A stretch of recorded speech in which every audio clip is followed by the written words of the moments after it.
তো আমার এই পাশে ঢাকা গাজীপুর, আর এই যে ঠিক পিছনে সাইডে ময়মনসিং। তো পুরো রাস্তা জুড়ে একমাত্র আমি আছি মনে হয় রাস্তা দিয়ে হাঁটতাছি, বুঝছেন? তো একটা মানুষও নাই, খুবই ভালো লাগতেছে। এটাতে মনে হইতেছে যে একটা ঈদের চেয়ে বেশি আনন্দ, কারণ মানুষ ভোট দিতে দেশ গ্রামে চলে গেছে। তো ঢাকা থেকে আসলাম ভোট দেওয়ার জন্য গাজীপুরের শ্রীপুর।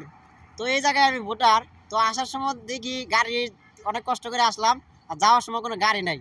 তাই হাঁটতে হাঁটতে এখন রোদে ওই যে ফেরদৌসে ক্লান্ত হয়ে বয়ে পড়ছে, আর গাড়ি বাজাতে রাস্তা দাঁড়াতেছি। সামনে নয়নপুর বাজার আছে, যাই দেখি গাড়ি পাই কিনা ওই জায়গায়।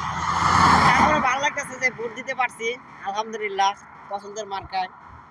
তো এই যে নয়নপুর বাজার পর্যন্ত কিন্তু হাইটে আসলাম, কোনো গাড়ি নাই। এটা একটা অটো রিক্সায় করে গাজীপুর আসলাম, কিছু করার ছিল না। অনেক কষ্টের মধ্যেও আনন্দ লাগছে যে জীবনের প্রথম ভোট দিতে পেরে।